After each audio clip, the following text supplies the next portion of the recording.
자, 여러분들 상태가 비슷합니까? 잘 달리다가 꼬라박았던 어제였습니다. 그래서 어제 바로 그 어제 비트코인 그 프라하 열리고 있죠. 셀러 형님이 나와서 뭐 계몽주의자 같기도 하고 종교 지도자 같기도 합니다. 그래서 크라우드가 운집해 있고요. 보고 있습니다. 근데 이분들 지금 혹시 선물 포지션 걸어놨으면 관리 잘해. 이거 볼 시간이 아니라 지금 이거 볼 시간이 없었을 텐데 열심히 관리를 잘 하셨길 바랍니다. 네. 그래서 거짓말 같이 다시 101K까지 반등하고 있는 모습을 보여주고 있는데요. 보겠습니다. 저는 이제 일단 비트코인 보기 전에 오히려 저 관심이 더 끌었던 건 CDBC 관련한 소식이 좀 레이더에 걸렸습니다. 여러분들 CDBC를 좀 가볍게 보시면 안 되는 게 CDBC는요. 그냥 예를 들면 디지털 달러, 디지털 유로, 뭐 디지털 원 스테이블 코인 얘기도 좀 하고 있죠. 이재명 정부에서. 이재명 제가 알기로도 이재명 정부 혹은 민주당의 어프로치가 상당히 글로벌리즘적인 게 강하기 때문에, 그리고 통제적인 강한 정부 막 이런 게 좀 강해요. CDBC라는 게 단순히 디지털화된 화폐가 아니라 프로그래머블한 화폐라는 게 뽑습니다. 번역기 좀 돌려드릴까요? 네.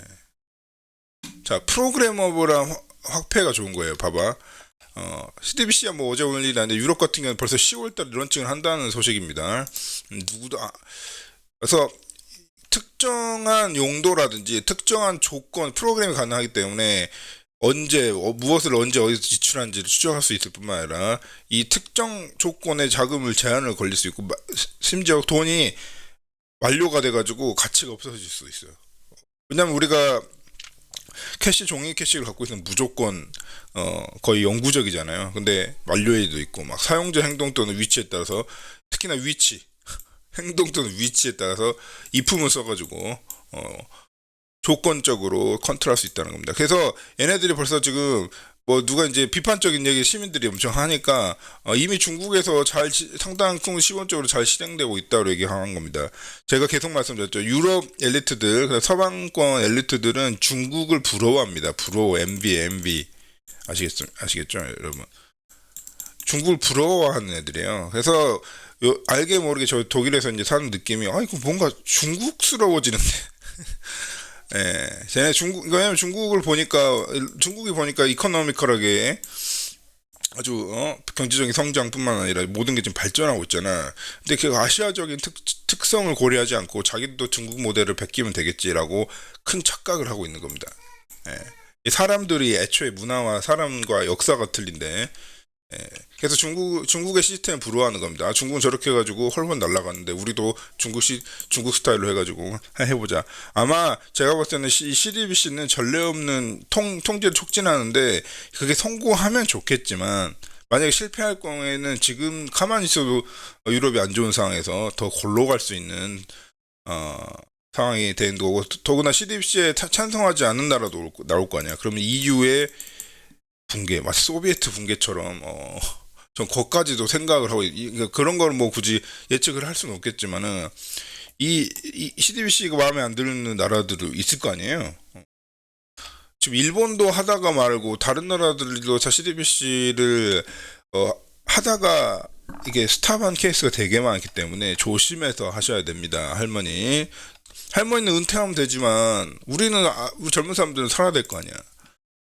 참 답답한 상황이 연출되고 있죠. 자, 비트코인 보겠습니다. 비트코인 차이가 없어요. 뉴트럴. 특히나 이 스팟 현물 쪽은 뭐 어차피 지금 노대로 하겠습니다. 선물 쪽은 지금 논의거리도 아닙니다. 아시겠죠, 여러분? 지금 99K 뭐 101K 약간 출렁거렸다고 뭐 어째서. 스팟은 아무 관련이 없고. 근데 이제 퓨처도 변한 게 없어요. 퓨처도 현재 그거 아세요, 여러분? 퓨처장도 선물장도 쿨장이야. 한산한 장입니다. 한산한 장이에요. 뭐 이렇게 100K 언더로 한번 치고 또 알트도 많이 녹으니까 뭔가 이벤트가 일어난 것 같죠? 이벤트 별로 안 일어났습니다. 그렇게 생각하시면 되고, 이것도 어제 이번 주 내내 비슷한 수치를 보여주고 있고, CDV 수치도 마찬가지고, 그냥 뭔 일 일어났어? 왜 나보고 뭐라 그래? 비트코인이 하는 말 같습니다. 자, 이거야. 근데 이게 이런 정도 이제 변동성이 오게 되면요, 롱만 청산되는 게 아니라 또 여기서 숏 보고 있는 애들도 또 청산되고요. 뭐 다 그렇게 왔다 갔다 이렇게 후려치는 현재 상황입니다. 그래서 또 롱 쪽이 좀 크게 이쪽 부근이 우리가 이제 어떻게 보면 하이라이트를 할 만한 시기였죠. 이때 이제 롱 한번 정산시켜 주면서 90K 밑으로 100K 밑으로 하다가 다시 복원된 모습인데, 근데 그렇다 보니까 움직임이 이렇다 보니까 야 바로 숏이다 해서 숏 물량 이렇게 운집해 있습니다. 아시겠죠? 지금 여기 간당간당 여기 있어요. 숏 물량 운집해 있습니다. 자, 이렇게 돼서 이렇게 돼야 이제 얘네들이 돈을 버는 건데 한번 지켜보도록 하겠습니다. 자, 스펜드 아웃 레이지 밴드 이거 보면 좀 특이한 사건이 발생했는데 이게 몇 BTC더라? 300BTC 규모. 10년 동안 한 번도 움직이지 않았던 300BTC의 규모의 UTXO가 움직였다는 소식입니다.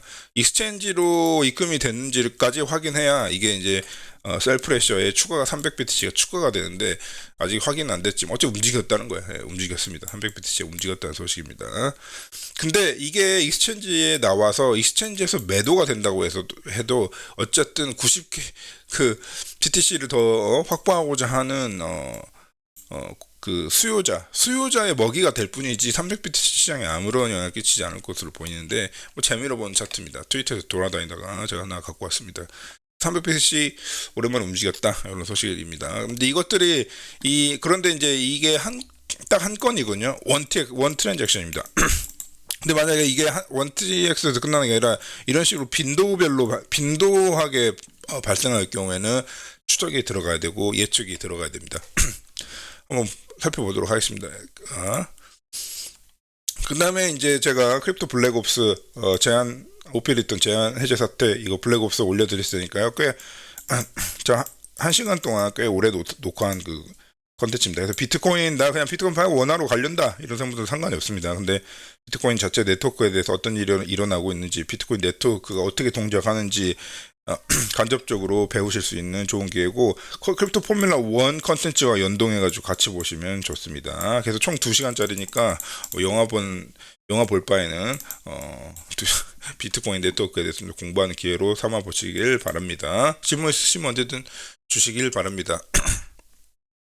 자, 이제 지금 블랙옵스 제 주제와 비슷한 건데요. 이제는 이제 거의 제가 여기서 컨텐츠에서 말씀드렸지만 거의 전쟁의 상태까지 갔습니다. 그래가지고 비트코인의 디렉션에 대한 전혀 다른 두 가지 종파가 발생한 것 같은 마찬가지 느낌이죠. 스타워즈에서 그 가면 쓴 종족이 이름이 갑자기 생각이 안 나네. 만달로리안도 그 가면 쓰냐 안 쓰냐 그거 가지고 종족이 갈라졌죠. 막 그런 느낌입니다. 그래서 심지어는 그 비트코인 OP 리턴을 제한을 해제해야 된다는 탭노트가 이미 지금 문제 핵심이 탭노트인지도 모르고 탭노트에 생성한 인스크립션 기능이 생성한 너무 자잘한 UTX가 너무 많아져. 인덱싱, 캐싱 그런 노드 코스트가 많이 들어가는 지금 현재 상황에서 OP 리턴이 기름을 붓는 상황이거든요. 그것도 모르고 공부 안 하는 애들이 하는 얘기예요. 이거는 그것도 모르고 그럼 대한 노드인 노츠의 IP를 일일이 추적하든지 일일이 계좌 그 주소값을 일일이 트래킹 해가지고 이걸 다 막아버리겠다 막 이런 무식한 일까지 이제 벌어지고 있는 상황입니다. 이렇게 보니까 노츠가 진짜 맞긴 맞는 것 같아요. 노츠 하는 길이. 자, 비트코인 익스체인지 인플로도 줄고 아웃플로도 준 상황입니다. 예, 둘 다. 그러니까 인플로까지 주는 건 이해하겠는데, 인플로 이제 변동성 하락을 이해하겠는데, 익스체인지 돈이 안 들어오는 거 이해하겠는데 아웃플로도 줄었어요. 그래서 사실은 특히나 이제 그것이 현물 쪽의 분위기로 반영이 되는 겁니다. 현물 쪽 움직임이 없어요. 아무런 움직임이 없습니다. 가격은 뭐 이렇게 될지 모르겠으나 그런 부분도 우리 GM25 회원님들께는 좀 더 시그널이 좀 잡힌 게 있어가지고 인사이트를 좀 더 자세한 인사이트 이거구나 라면서 무릎을 칠 만한 인사이트 공유 드리도록 하겠습니다. 그래서 지금 현재 장세가 둘 다 말라인 상태, 둘 다. 나가는 것도 들어오는 것도, 그리고 청산도 롱만 청산된 게 아니라 숏도 리퀴데이션 차트 이제 관심 있으시면 찾아보시면요, 청산량도 양측 다 청산입니다. 그렇게 그냥 그 말은 즉슨 전혀 드라마틱한 이벤트가 일어나지 않았다는 걸 의미합니다. 딱히. 왜냐하면 원래 선물 시장이야. 선물 시장의 꽃이 청산이잖아, 원래. 예.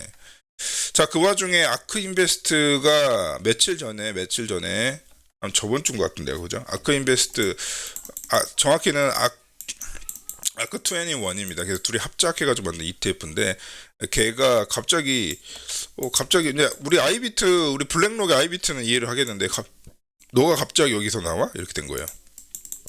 너 갑자기 왜? 이렇게 되면서 아크인베스트가 그날 데일리로 완전히 넷플로우를 찍어버려. 넷플로우 쪽에 이제 하이라이트 그 주인공이 됐습니다. 그 딱히 이날, 딱 이 원데이에 뭐가 하여튼 뭐 이벤트가 발생했나 보죠. 뭐 아니면은 어떤 시스템이 완료가 돼가지고 그 뭐죠?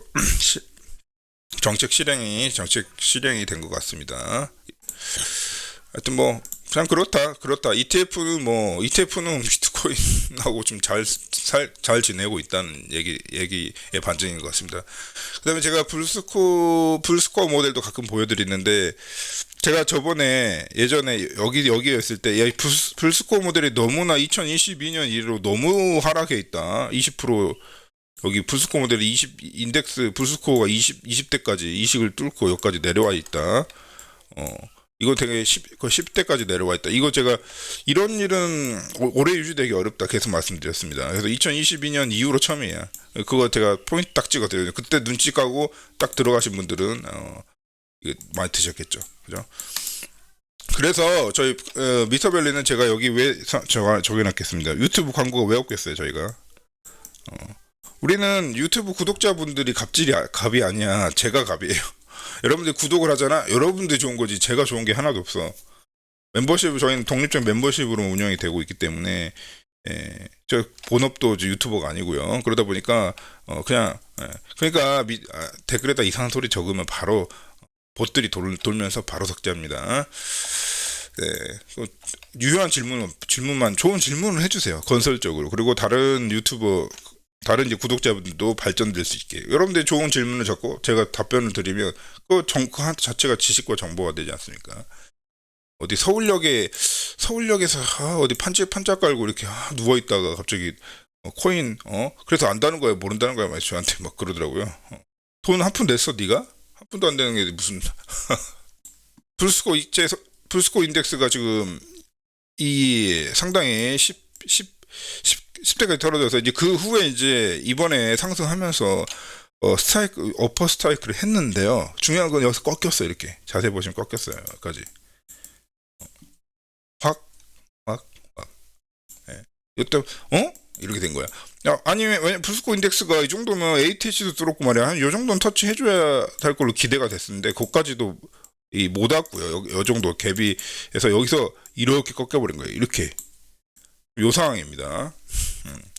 요거에 대해서는 이거에 대해서는 어떻게 바라봐야 할 것인가 이거 또 크립토 본편에서도 좀 말씀드려보도록 하겠습니다. 그래서 아무튼 그렇다. 왜냐면 우리는 레이더잖아. 알려드린 겁니다.